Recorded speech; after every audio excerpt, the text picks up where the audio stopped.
Hello and thank you for joining me. Today I'm going to take you through batch cooking with dough. So we start with 750 grams of flour.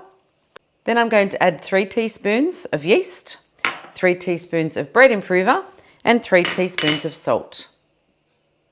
Then I'm going to put it onto our bread and brioche program, which runs for 2 minutes. I'm going to hit start and add approximately 400 mils of water. After the first minute it's going to stop, just to give you a chance to make sure that everything has mixed together. When you hit start again, the speed will increase and start the kneading.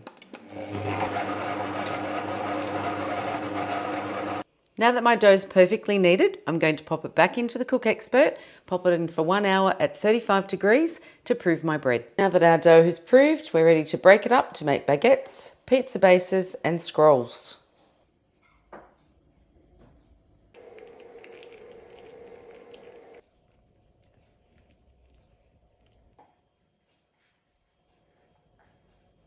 And we're all ready to pop into the oven. And there we go, 16 mini scrolls, 2 pizza bases and 2 baguettes, 750 grams of flour, costing around $6.50.